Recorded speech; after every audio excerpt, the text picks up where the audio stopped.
kind of remembering the rule, in fast crashing is nowhere near as good as in slow out fast.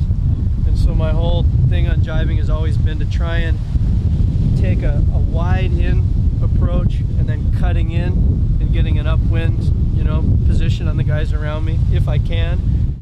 The key is to set it up way before, you know.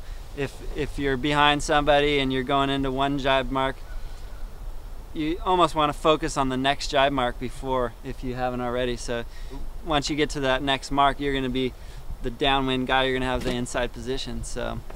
And I would very often come in an 8-man heat in 7th or 8th place to the first mark and try and get as many guys in that first mark mix up as I could. And I would normally do that by going high into the buoy and then coming really high up, you know, close into the buoy on my exit, trying to exit as fast as possible, while the big guys would come in bringing all this speed into the buoy, you know, because they're drag racing there and often, you know, didn't have quite the board handling skills or carried so much speed into the mark that they'd burn it off and do this bouncing out wide exit. And so very often I could gain 3, 4, 5 places in one mark by going wide, coming in high. If you're behind and you don't have an overlap, I mean, what you want to try and focus on is just try, you know, one, if you can get a swell, you know, better than the other guy has. But even, you know, just start your jibe pretty high up from the mark, and maybe maybe even you got to go a little bit past the mark as you're doing your arc. So when you flip your sail, you know, your sail is flipped, you know, you're on the new side of the board as you pass the mark. You know, so you already have your speed coming out of the mark. That is enough to put you right on the guy's tail, or even, you know, squeeze right by him and take his wind. If you're coming into the last mark, it's a different thing, but if you're going into the first or second mark and you still got a ways to go, it's usually quicker to back out, you know, and set up for the next mark instead of forcing a mistake or crashing. Or when I follow someone into a jibe mark, I like to stay out of their wake. I will either cut inside it, go through the middle between the two waves, or stay on the outside of it. Just keep the throttle on as long as you can and keep pushing him, and try to push him even down a little closer to the buoy. You just keep going full speed, don't let him let up. And then if you can be the last person to break, you know, sheet out a little bit, head upwind to slow you down, and then try to dive into a really tight jibe close to the mark. And usually that'll force the guy in front of you to go wide, because you're carrying so much speed, and that'll open up the door for you to get inside of him.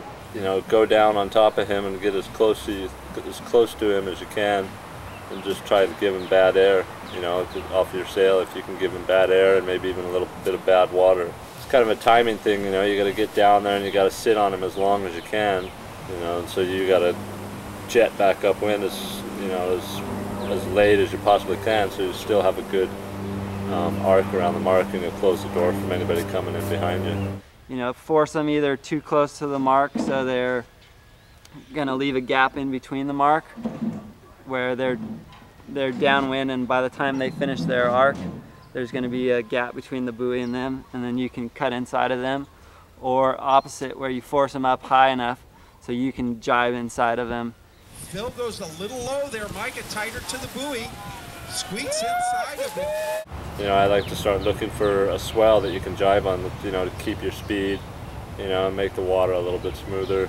You know, and even if you're kind of in a pack, and you can look for that, you know, and kind of force the guy in front of you to jibe in front of the swell, or kind of on the back of the swell. And even if you have to back off your speed a little bit and then jump on that swell and take your turn, you know, you're going to carry your speed, you're going to have a smoother turn, you know, and that's just going to give you a better opportunity to pass the guy.